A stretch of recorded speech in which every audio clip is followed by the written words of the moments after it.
Hello बच्चों, आइए इस प्रश्न को देखते हैं। एक ही रेस्ट्रिक्शन एंडोन्यूक्लियस द्वारा काटे गए विदेशी डीएनए एवं प्लाज्मिड को किसके उपयोग द्वारा जोड़कर एक पुनर्योगज प्लाज्मिड बनाया जा सकता है? ए पॉलीमरेज प्रथम, पॉलीमरेज द्वितीय, लाइगेज, राइबो न्यूक्लियेज। तो यहाँ पर हमें बताना है कि किसके द्वारा एक ही रेस्ट्रिक्शन एंडोन्यूक्लियस द्वारा काटे गए विदेशी डीएनए एवं प्लाज्मिड को किसके उपयोग के द्वारा पुनर्योगज प्लाज्मिड बनाया जा सकता है, अर्थात इनको जोड़कर एक पुनर्योगज प्लाज्मिड बनाया जा सकता है।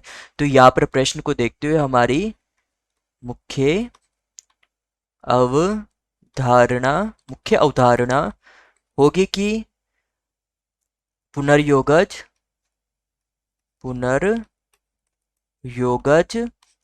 प्लाज्मिड प्लाज्मिड किस प्रक्रिया के अंतर्गत बनाया जाता है।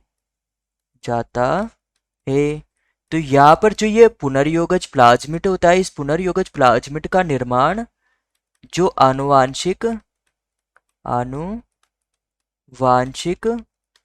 अभियांत्रिकी होती है,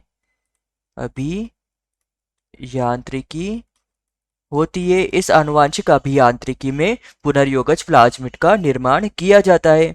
तो यहाँ पर अगर हम पुनर्योगज प्लाज्मिड का अगर हम उदाहरण देखें तो इसका उपयोग कैसे किया जाता है, तो हमारा उदाहरण लेंगे। उदाहरण बीटी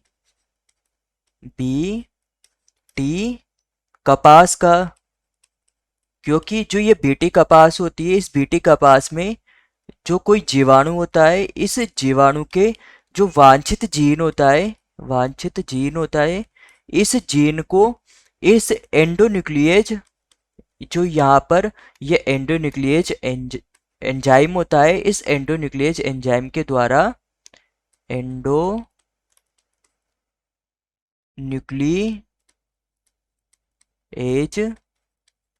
न्यूक्लियेज एंजाइम होता है, यह एक रेस्ट्रिक्शन एंजाइम है, अर्थात यह जो जीन या जो डीएनए है उसको काटने का कार्य करता है।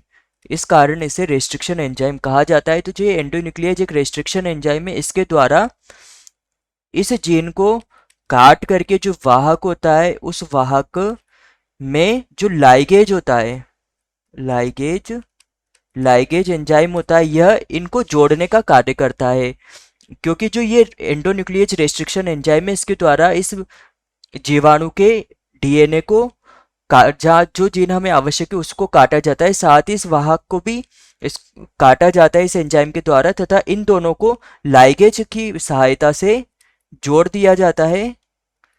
वह यह वाहक इस कपास में प्रविष्ट कर यहाँ पर बीटी कपास का निर्माण करता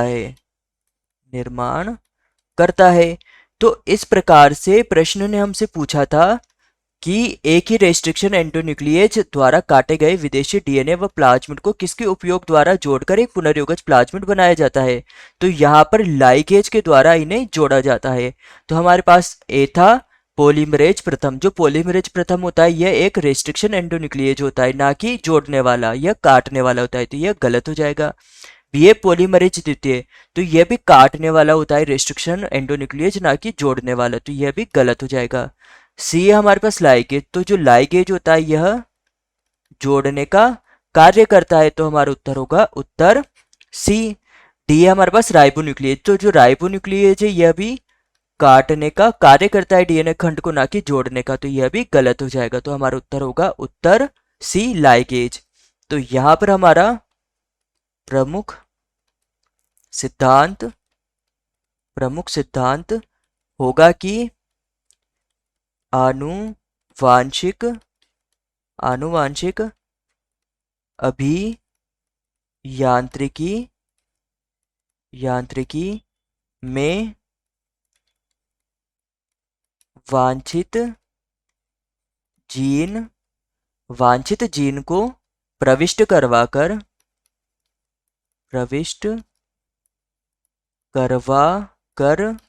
वाहक द्वारा प्रविष्ट करवाकर वांछित लक्षणों वाला जीव प्राप्त किया जाता है, किया जाता है। तो आशा है कि आप इसे अच्छी तरह समझ गए होंगे। धन्यवाद।